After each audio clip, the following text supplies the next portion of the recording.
네, 어제 식약처가 화이자의 먹는 치료제에 대한 긴급 사용 승인을 결정했습니다. 저희 방송에서 안전성과 효과성에 대한 측면은 충분하게 다뤄드렸고 오늘은 이제 그 승인이 나게 되면 어떻게 진행이 되는지 효과적으로 우리가 효율적으로 이 약을 쓰기 위해서는 어떤 준비들을 해야 할지 그런 부분과 관련해서 좀 얘기를 진행시켜 보겠습니다. 자, 교수님 일단 물량이 충분할까요? 지금 들어오는 물량이 약 100만 명이 넘는 사람들이 복용하는 약이 들어오는 걸로 되어 있거든요.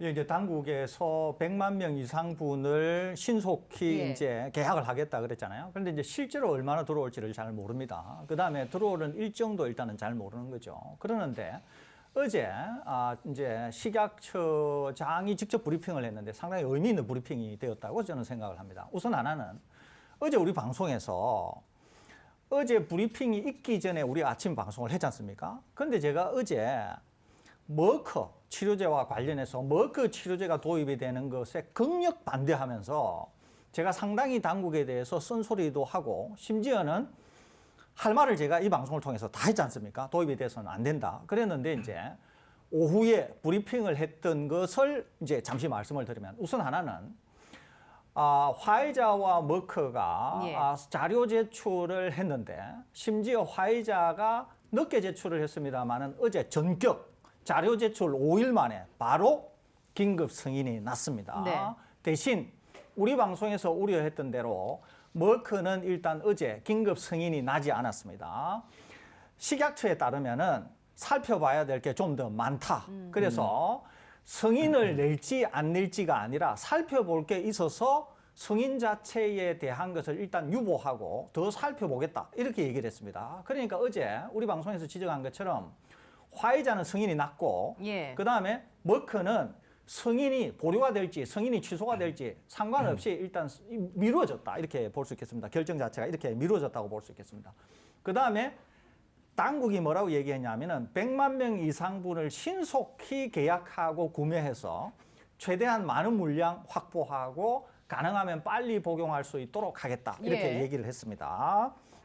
그러면 이제 만일에 들어와서 복용을 하게 될 경우에는 그러면 대상자가 어떻게 되고 뭘 어떻게 해야 되느냐 이게 이제 중요하겠죠. 우선 하나는 우리나라에서도 미 FDA가 허가를 낸 것과 동일합니다. 화이자인 경우에는 12세부터 49세까지는 말하자면 12세부터 49세까지는 일단 기저질환이 있어야 됩니다. 그래서 지금 당장은 경증이나 중등도 뭐 경증이라고 이해하시면 됩니다. 경증인데도 고위험군이라서 그대로 둘 경우에는 위중증화 될 수 있는 사람이 일단 대상자가 됩니다. 그 다음에 50세 이상인 경우에는 나이 자체가 고위험군입니다. 그래서 50세 이상인 경우에는 복용이 가능하다는 거죠. 다만 대상자 모두는 감염자라고 해서 무조건 이 약을 복용할 수 있는 게 아니라 모든 대상자들은 의사의 진단을 받고 처방전이 있어야만이 약을 구입할 수 있습니다. 그러니까 모든 사람이 복용을 할 수 있는 건 아니죠. 예컨대 40대 건강하신 분은 처방전을 구할 수가 없었기 때문에 이분은 복용 대상이 안 되는 거죠. 또 하나는 그러면은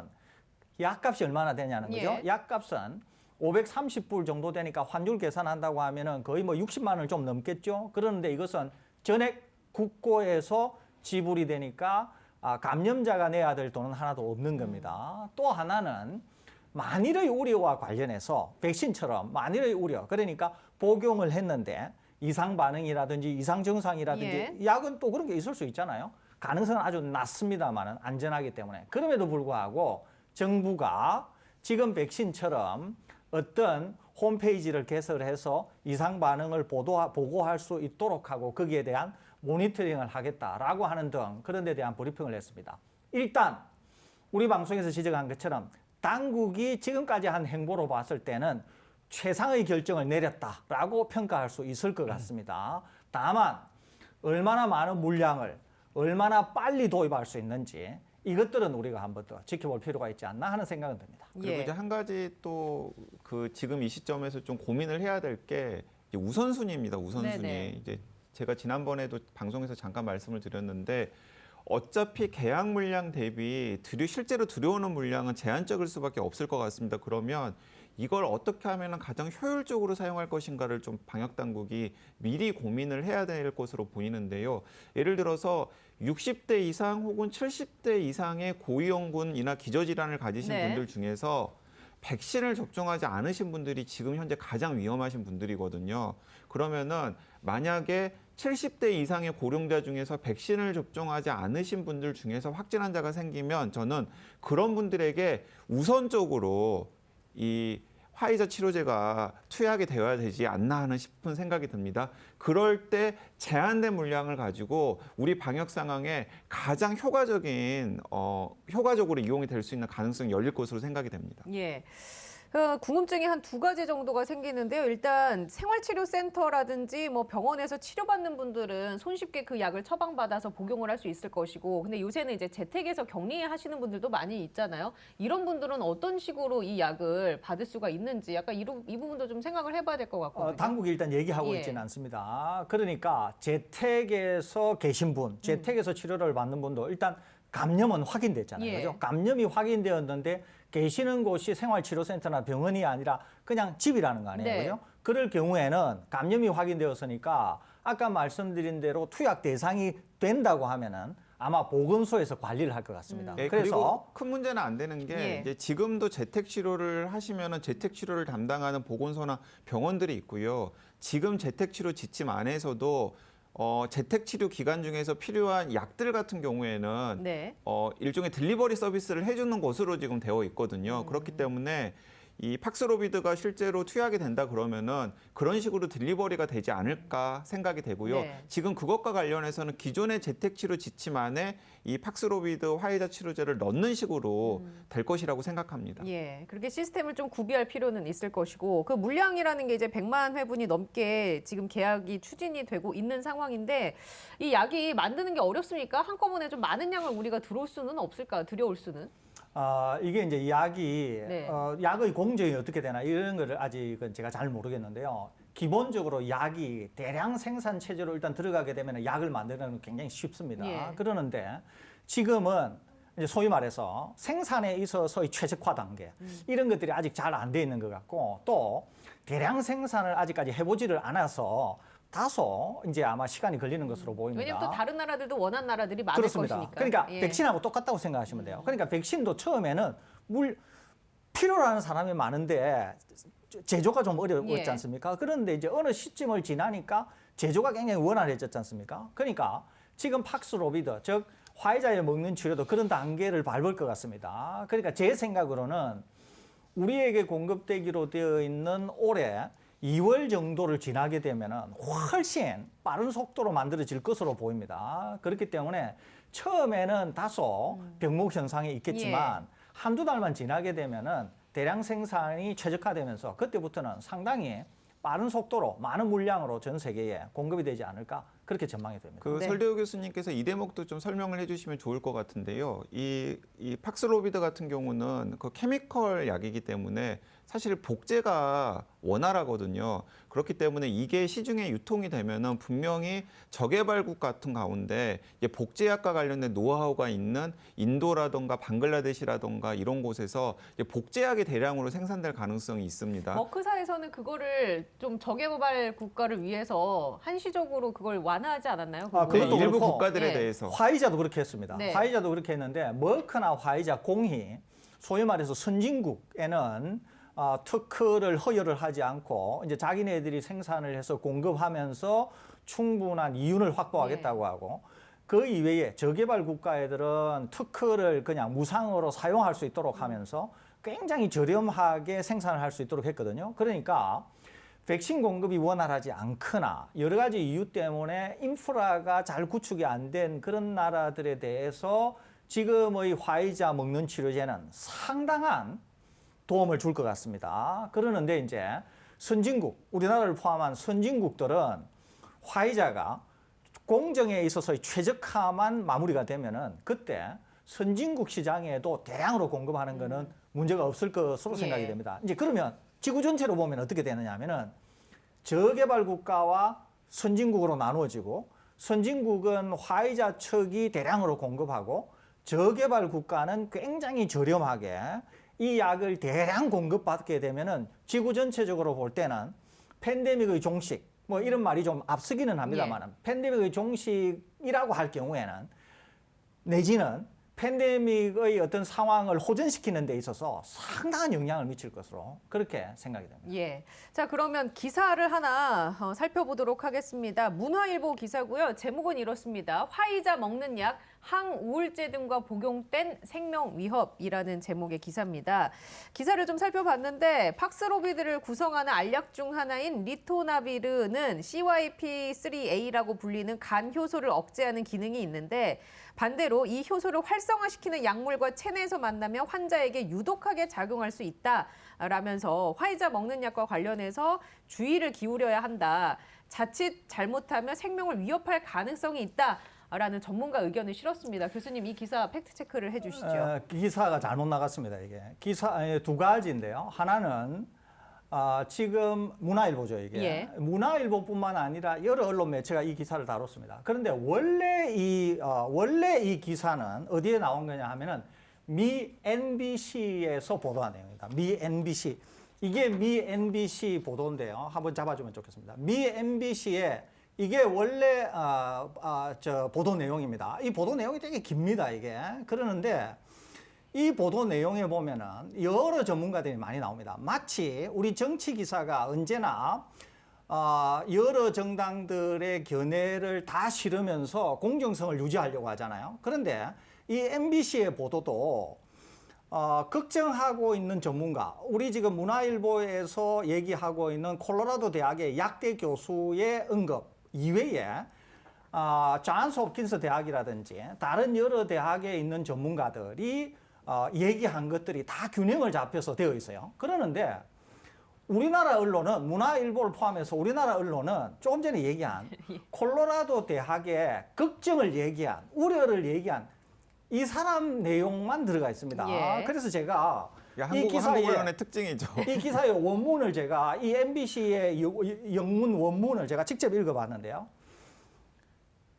문화일보는 방금 그런 점에서 약간 문제가 있고요. 그러니까 두 번째는 그 수많은 전문가들의 코멘트가 있는데 그중에 미 콜로라도대 의과대 피터 앤더슨 약학 그렇습니다. 교수, 그러니까 좀 부정적으로 바라보는 그렇습니다. 이 교수의 코멘트만 따서 기사화를 했다. 그렇습니다. 그러니까 이제 예. 시민들의 불안감을 가장 증폭할 수 있는 대목을 따와가지고 이제 기사로 만든 거죠. 예. 네. 두 번째는 뭐냐면은 지금 얘기하신 거기 어떤 물질 하나가 나오는데요. 예. CYP3A, CYP3A라는 CYP3A라고 하는 이거는 원래 사이토크롬 P450이라고 하는 물질입니다. 사이토크롬 P450이라고 하는 계열의 물질인데요.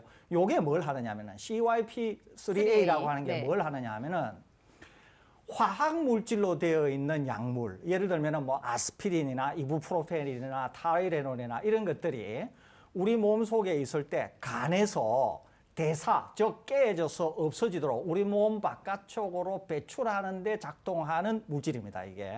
그러니까 약물을 우리 몸에 집어넣으면 약물이 평생 우리 몸에 있어서는 안 되잖아요. 그래서 그 약물도 우리 몸에서 깨진다는 거죠. 대사가 된다는 거죠. 그러면서 독성이 없는 물질로 바뀌어가지고 우리 몸 바깥쪽으로 배출이 되게 됩니다. 그때 작용하는 게 P450이라고 하는 CYP3A라고 하는 요겁니다. 그러는데 문화일보가 번역을 잘못한 것 같아요. 뭐냐면 이겁니다. 이 CYP3A, 지금 얘기하는 거는 뭐냐면은, 리토나비르는 CYPA3A, 요거를 억제를 해요. 저해를 한다고요. 그러면은 저해를 하면 어떻게 될까요? 약물이 대사, 즉 깨어져서 없어지는 거를 막는 거죠, 이게. 그래서 지금 화이자의 약효를 내는 그 약물이 적정 농도를 유지하도록, 이것은 우리가 방송에서 여러 번 설명했습니다. 그런 작용을 하거든요. 그러면 예를 들면 이런 거죠. 제가 아스피린을 먹었어요. 아스피린을 먹었는데 이때 리토나비르를 같이 아스피린하고 먹으면 어떻게 되냐면은 리토나비르가 CYP 어쩌고 하는 거를 억제하니까 아스피린이 우리 몸에 오래 남게 되는 거예요, 이게. 아스피린만이 아니에요, 이게. 이 영어에 보면은 뭐 어쩌고 하면서 not limited to, 이 영어에서 많이 쓰는 겁니다. 그거에만 제한되지 않는다라고 하는 영어입니다. 그러니까 이것은 지금 항우울제 뭐 막 얘기했는데 뭐 스테로이드제라든지 고혈압약, 항발작제, 항우울제, 혈액 희석제 뭐 이런 게 여기 실려 있네요. 모든 약, 모든 모든 약입니다. 그 설대호 교수님이 여러 차례 설명하셨어요. 지금 문제가 되고 있는 문화일보에서 지적한 그 약 같은 경우는 에이즈 치료제랑도 병행해서 사용을 하고요. 다른 약들하고도 병행해서 사용하는 경우가 많습니다. 왜 그러냐면은 해당 약이 우리 몸에 더 오랫동안 잔류해서 그 약효를 오랫동안 지속하도록 하는 약이거든요. 예. 당연히 그렇기 때문에 그 약과 다른 약을 복용을 하면은 빨리 몸에 간에서 대사를 해야 되는 약도 우리 몸에 오래 남아 있을 수 있고, 당연히 그 연장선상에서 그 약이 우리 몸에 오래 남아 있으면 부작용이 생길 가능성이 있는 거죠. 그러는데 여기서 중요한 게 있습니다. 몇 가지. 우선 하나는 에이즈 환자는 면역이 억제가 되어 있기 때문에 다양한 질병을 경험합니다. 그렇기 때문에 에이즈 환자는 에이즈 치료제만 복용하는 게 아니라 여러 약을 많이 복용해요. 평소에도 먹는 약이 평소에도 많다. 먹는 약이 예. 많습니다. 그러는데 지금 에이즈 치료제의 성분 중에 하나가 리토나비르가 들어가 있다는 거 아니에요. 그러면은 에이즈 치료제는 다른 약을 먹으면 안 될 거 아니에요, 이게. 그런데 에이즈 환자들이 얼마나 많아서 지금 이 리토나비르가 들어가 있는 에이즈 치료제를 먹으면서 다른 약을 먹을 거냐라고 하는 거를 우리 시청자분들이 생각해 보시면 되죠. 두 번째, 화이자가 임상시험을 할 때 어떤 사람을 임상시험했다고요? 기저질환. 5대 기저질환을 가지고 있는 당장으로서는 고위험군인데 경증 환자를 했다 그랬잖아요. 그러면 5대 기저질환이 있는 사람이 다른 약을 안 먹었을까요? 혈압약이 됐든 혈압약이 되었던 당뇨약이 되었던 뭐 비만약이 예. 되었던 뭐 아무튼 혈관약이 되었던 먹었겠죠. 예. 거기에다가 지금 팍스로비드도 같이 먹었을 거 아니에요. 그러는데 이 사람들 군에서 임상시험 결과가 어떻다고요? 부작용이 아주 낮았다는 거죠. 예. 이게 우리 식약처에서도 확인한 것처럼 부작용이 아주 낮았다는 거죠. 이게 그러니까 지금 문화일보 또 CNBC, NBC, 미 NBC에서 얘기할 때 이 콜로라도 약대 교수는 예. 위험을 다소 과장한 측면이 있다는 거예요. 다른 말을 하면 혹시 여러분 수술 받아보셨는지 모르겠는데 수술 받기 직전에 마취를 합니다. 전신 마취를 할 경우에는 마취과 의사가 굉장히 무서운 얘기를 많이 해줘요. 못 깨어날 수도 있다. 경우에 따라서는 죽을 수도 있다. 이렇게 최악의 상황을 얘기하거든요. 그래도 실제로 그런 일이 일어나나요? 그런 일이 일어나지는 않습니다. 다만 공지는 한다는 거죠. 그렇기 때문에 콜로라도 이 약대 교수가 하신 말씀은 뭐냐 하면 그럴 수 있다는 거예요. 그럴 가능성이 제로는 아니니까. 제로는 아니니까 예. 그럴 수 있다는 거예요. 그렇다는 게 아니라 그렇기 때문에 아까 제가 NBC의 기사에는 다른 전문가들도 막 얘기를 했다니까요. 그 얘기가 뭐냐 하면은 제가 방금 말씀드린 것처럼 에이즈나 다른 사람들이나 임상시험에서나 이런 걸 보면은 결과가 이렇기 때문에 위험은 크지 않다. 위험이 제로는 아니지만 위험이 크지는 않다. 그리고 이미 그런 데이터는 임상시험에 다 반영이 되었기 때문에 우리가 다 알고 있다. 이런 얘기들인데 문화일보나 우리나라 기사들은 이 부분은 싹 빼고. 얘기를 한 거예요. 그러면은 우리 독자들은 어떻게 받아들일 수가 있어요? 와, 이거 팍스로비드를 먹으면 이거 다른 약하고 잘못하면은 이거 정말 큰일 나겠는데 이렇게 생각할 수 있다는 거예요. 사실은 그렇지 않다는 겁니다. 그렇기 때문에 예. 제가 여러 번 말씀드렸잖아요. 우리나라 언론은 이런 기사를 쓸 때 자문을 받거나 아니면은 올바른 기사를 쓰셔야지. 지금과 같은 상황에서는 이런 기사를 쓰면 안 되는 거예요. 왜 그러냐면은 자, 백신 없을 때는 백신 도입해야 된다 그러고 백신 도입하니까 백신의 걱정 부추기고 지금 이 화이자 치료제도 마찬가지라는 거죠. 없을 때는 도입해야 된다 그랬다가 도입 이제 하려고 하니까 뭐라고요? 부작용이 있을 수 있다. 부작용이 있을 것 같다고 들어오지도 않은 약에 대해서 지금 이렇게 초를 치면은 도대체 어떻게 하자는 거예요, 이거를. 그렇기 때문에 제가 말씀드립니다. 가능성은 언제나 있다. 모든 약에 부작용이 있을 수 있죠. 그럼에도 불구하고 이것은 명백히 과장된 측면이 있다. 그렇기 때문에 충분히 관리 가능하고 이미 임상 결과에서 우리가 본 것처럼 상당히 안전한 약이다. 네. 이렇게 정리할 수 있겠습니다. 자, 그러면 정리하자면 지금 기저질환자가 있는 분이라든지 뭐 어떤 질병으로 인해 약을 드시고 계시는 분이 만약에 코로나19 확진 판정을 받아서 팍스로비드를 처방받았을 때 그 먹고 있던 약과 팍스로비드를 같이 먹는 것이 크게 위험하지 않다. 크게 위험하지 않을 수는 있는데 그럼에도 불구하고 먹고 지금 복용하고 계신 약을 의료진에게 반드시 상세하게 얘기하셔서 의료진이 충분히 판단할 수 있게 하시고 예. 의료진이 지침을 드릴 수는 있습니다. 아, 이 약은 조금 주의해서 드십시오. 아니면은 이 팍스로비드, 지금 코로나 약을 먹을 동안에는 다른 약은 다소 복용을 안 하는 게 좋겠습니다. 얼마든지 이렇게 권고를 드릴 수가 있습니다. 그렇기 때문에 만일에 확진이 되셔서 화이자에 먹는 치료제를 복용을 하셔야 된다. 그러면은 모든 정보를 의료진에게 충분히 제공하셔서 확실하게 온전한 그런 투약과 관련한 서비스를 받으시라는 말씀 드립니다. 그리고 이제 이것도 생각을 해보셔야 되는 게 이제 아까도 제가 우선순위 말씀을 드렸습니다만은 이제 팍스로비드가 국내에 들어오게 되면은 가장 우선적으로 처방을 받으실 분들 같은 경우는 60대 이상, 특히 70대 이상의 고령자 가운데 백신을 접종하지 않으신 분들이 될 가능성이 큰데 그분들은 코로나19 걸리면은 당장 사망하실 수 있는 분들이에요.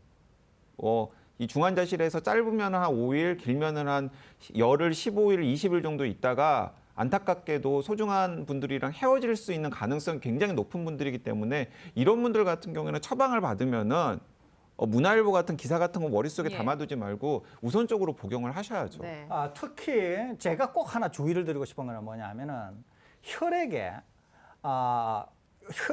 응고를 방해하는 항응고제가 있습니다. 항응고제. 이 항응고제는 농도에 아주 민감합니다. 그러니까 혈액이 응고가 안 되면은 혈액이 누출될 수 있습니다. 혈액이 혈관 바깥쪽으로 셀 수가 있습니다. 이렇게 되면은 굉장히 위험할 수 있어요. 그런데 이렇게 혈액 응고는 농도에 아주 민감합니다. 그렇기 때문에 바로 이런 약을 복용하고 계시는 분은 지금 리토나비르 성분이 있을 때는 농도가 높아지겠죠, 이 약이. 이렇게 되면 상당히 위험할 수는 있습니다. 그래서 혈액의 항응고와 관련한 약을 드시는 분은 의료진에게 충분히 설명하셔서 여기에는 상당히 주의를 기울여야 된다는 말씀은 덧붙여드립니다.